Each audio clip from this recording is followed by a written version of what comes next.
ದೇಶದಲ್ಲಿ ಬೇಟಿ ಬಚಾವೋ ಬೇಟಿ ಪಡಾವೋ ಎಂದು ಮಹಿಳೆಯರ ಮತವನ್ನ ಹಾಕಿಸಿಕೊಂಡಿದ್ದಾರೆ. ಆದರೆ ಹೆಣ್ಣು ಮಕ್ಕಳಿಗೆ ಗುಜರಾತ್ನಲ್ಲಿ ರಕ್ಷಣೆ ಇಲ್ಲದಂತಾಗಿದೆ. ಒಬ್ಬ ಗರ್ಭಿಣಿ ಮಹಿಳೆ ಮೇಲೆ ಅತ್ಯಾಚಾರ ಮಾಡಿದ ಆರೋಪಿಗಳನ್ನ ಶಿಕ್ಷೆಯ ಅವಧಿ ಮುಗಿಯುವ ಮುನ್ನವೇ ಅಲ್ಲಿನ ಸರ್ಕಾರ ಬಿಡುಗಡೆ ಮಾಡಿರುವುದನ್ನ ಕಾಂಗ್ರೆಸ್ ಜಿಲ್ಲಾಧ್ಯಕ್ಷ ಎಚ್.ಎಸ್. ಸುಂದರೇಶ್ ಖಂಡಿಸಿದ್ರು.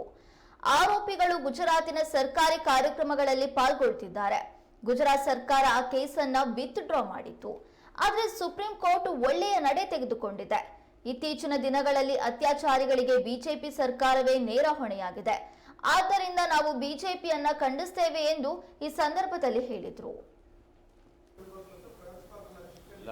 ಅದು ಸರಿ ಇದೆ ಬಿಡಿ, ಅದರಲ್ಲಿ ನಮ್ದು ಇಲ್ಲ ನಾನು ಹೇಳೋದು ಬಿಜೆಪಿ ಸುಳ್ಳೆ ಎಲ್ಲ ವಿಚಾರಕ್ಕೂ ಆರೋಪ ಮಾಡೋದು ಬೇಡ ಅಂತ ಹೇಳ್ತಾರೆ. ನಾವು ಮೋದಿ ಆಯ್ತು ಅದೇ ಕುಟುಂಬದ ಸುಮಾರು 7 ಜನರನ್ನ ಬರ್ಬರವಾಗಿ ಹತ್ಯೆ ಮಾಡಿದಂಥವ್ರನ್ನ ಸರ್ಕಾರ ನೇರವಾಗಿ ಅವರಿಗೆ ಶಿಕ್ಷೆಯನ್ನು ಕಡಿಮೆ ಮಾಡಿ ಇನ್ನು ಶಿಕ್ಷೆ ಅವಧಿ ಮುಗಿಯೋಕ್ಕಿಂತ ಮುಂಚೆನೇ ಅವ್ರನ್ನ ರಿಲೀಸ್ ಮಾಡಿಸಿರ್ತಕ್ಕಂಥದ್ದು. ಅವರು ರಿಲೀಸ್ ಆದ್ಕೊಳ್ಳೋ ಎಲ್ಲರೂ ಕೂಡ ಸರ್ಕಾರಿ ಕಾರ್ಯಕ್ರಮಗಳಲ್ಲಿ BJPಯ ಸರ್ಕಾರಿ ಕಾರ್ಯಕ್ರಮಗಳಲ್ಲಿ ಗುಜರಾತಿನ ಸರ್ಕಾರಿ ಕಾರ್ಯಕ್ರಮಗಳಲ್ಲಿ ಭಾಗವಹಿಸಿರ್ತಕ್ಕಂಥವ್ರು, ಹಾರ ತುರಾಯಿ ಹಾಕ್ಕೊಂಡಿರ್ತಕ್ಕಂಥದ್ದು, ಅಲ್ಲಿದ್ದ ಸಂಸದರು ಎಲ್ಲರೂ ಕೂಡ ಅವ್ರ ಜೊತೆಯಲ್ಲಿ ಕಾರ್ಯಕ್ರಮವನ್ನು ಹಂಚ್ಕೊಳ್ತಕ್ಕಂಥ ಕೆಲಸವನ್ನು ಮಾಡ್ತಾ ಇದ್ದಾರೆ. ಈಗಾಗಲೇ ಗುಜರಾತ್ ಕೋರ್ಟು ಕೂಡ ಅವರಿಗೆ ಸರ್ಕಾರದ ಏನು ವಿತ್ಡ್ರಾ ಏನು ಮಾಡಬೇಕು ಅಂತ ಕೇಸನ್ನು ಹೇಳಿತೋ ಅದರ ಪ್ರಕಾರ ಗುಜರಾತ್ ಕೋರ್ಟ್ ಅದನ್ನು ವಿತ್ಡ್ರಾ ಮಾಡಿತ್ತು. ಆದರೆ ಇವತ್ತು ಸುಪ್ರೀಂ ಕೋರ್ಟು ಒಂದು ಒಳ್ಳೆಯ ನಡೆಯನ್ನು ಇವತ್ತು ಕಪಾಳ ಮೋಕ್ಷ ಮಾಡಿರ್ತಕ್ಕಂಥದ್ದು BJP ಕೇಂದ್ರ ಮತ್ತು ರಾಜ್ಯ ಸರ್ಕಾರಕ್ಕೆ. ಏನು ಇವರು BJPಯವರ ಸಂಸ್ಕೃತಿ ಹೇಳ್ಕೊಂಡು ಡ್ರಾಮಾ ಮಾಡಿಕೊಂಡು ಇವತ್ತು ಕೂಡ ನೀವು ರಾಮನ ಹೆಸರಿನಲ್ಲಿ ಏನು ಹೇಳ್ತಿದ್ದಾರಲ್ಲ, ಇವರ ಹಣೆ ಬರ ಇವತ್ತು ಗುಜರಾತ್ನಲ್ಲೇ ಬಯಲಾಗಿದೆ. ಇದು ಒಂದೇ ಅಲ್ಲ, ಬೇಕಾದಷ್ಟು ಅತ್ಯಾಚಾರಗಳು ನಡೀತಾ ಇದ್ದಾವೆ. ಅದಕ್ಕೆ ನೇರವಾಗಿ BJPಯವರು ಅದನ್ನು ನೇರವಾಗಿ ಮಾಡಿರ್ತಕ್ಕಂಥವ್ರು. ನಮ್ಮ ಇವರು ಸಾಕ್ಷಿ ಮಲ್ಲಿಕ್ ಅಂತ ಆ ಹೆಣ್ಣು ಮಗಳಿಗೆ ಇಡೀ ದೇಶ ಅವನ್ನ ನೋಡ್ತಕ್ಕಂಥ ಹೆಣ್ಣು ಮಗಳನ್ನ ನೀವು ಲೈಂಗಿಕ ಕಿರುಕುಳ ಕೊಟ್ಟರು ಕೂಡ ಅವನಿಗೆ ರಕ್ಷಣೆ ಕೊಡ್ತಕ್ಕಂಥ ಕೆಲಸವನ್ನು BJP ಸರ್ಕಾರ ಕೇಂದ್ರ ಸರ್ಕಾರ ಮಾಡ್ತಿರ್ತಕ್ಕಂಥದ್ದು.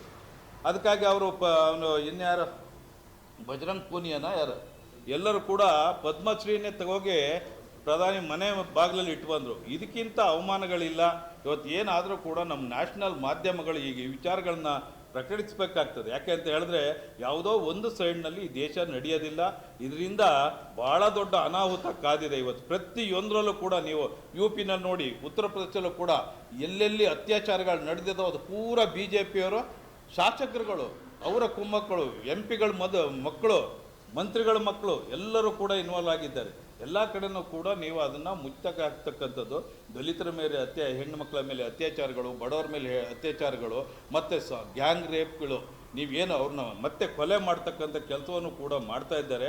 ಅದಕ್ಕಾಗಿ ಇವತ್ತು BJPಗೆ ನೇರವಾಗಿ ನಾವು ಖಂಡಿಸ್ತಾ ಇದ್ದೇವೆ. ಏನಾದರೂ ಮಾಡಿ ಅವರು ಇಲ್ಲಿಂದ ದೇಶ ಬಿಟ್ಟು ಹೋಗಲೇಬೇಕು, ಈ ಸರ್ಕಾರ ತೆಗಿಲೇಬೇಕು, ನಾವು ಅನಿವಾರ್ಯ ಆಗಿದೆ. ಅದಕ್ಕಾಗಿ ನಾವು ಕೊಟ್ಟ ಮಾತಿನಂತೆ ಇವತ್ತು ನಮ್ಮ ಕರ್ನಾಟಕ ರಾಜ್ಯದಲ್ಲಿ ನಾವು ನಡ್ಕೊಳ್ತಾ ಇದ್ದೀವಿ. ಇವತ್ತು ಜನಗಳಿಗೆ ಏನೀಗ ಮೋಸ ಮಾಡಿ ಸುಳ್ಳು ಹೇಳಿ ಇವತ್ತು ಭ್ರಷ್ಟಾಚಾರ ಮಾಡಿ ಸರ್ಕಾರ ಇವತ್ತು ಬಂದಿದೆ. ಈಗಾಗಲೇ ಯತ್ನಾಳ್ ಅವರು ನಿನ್ನೆ ಹೈಕಮಾಂಡ್ ಜೊತೆ ಹೋಗಿ ಮಾತಾಡಿ ಮತ್ತೆ ಬಂದು ವಾಪಸ್ ಸ್ಟೇಟ್ಮೆಂಟ್ ಕೊಟ್ಟಿದ್ದಾರೆ.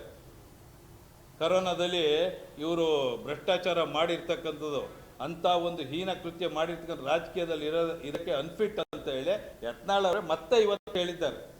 ಏನು ಅವರು ಹೈಕಮಾಂಡ್ ಕರೆಸಿ ಸಂಧಾನ ಮಾಡಿ ಕಳಿಸಿತ್ತೋ ಮತ್ತೆ ಇಲ್ಲಿ ಬಂದು ಇವತ್ತು ಅದೇ ವಿಚಾರವನ್ನು ಇವತ್ತು ಬಹಿರಂಗಪಡಿಸಿದ್ದಾರೆ. ಹಾಗಾಗಿ BJPಯವರಿಗೆ ಜನಗಳ ಹತ್ರ ಹೋಗ್ತಕ್ಕಂಥ ಮಾನ ಮರ್ಯಾದೆ ಇಲ್ಲ.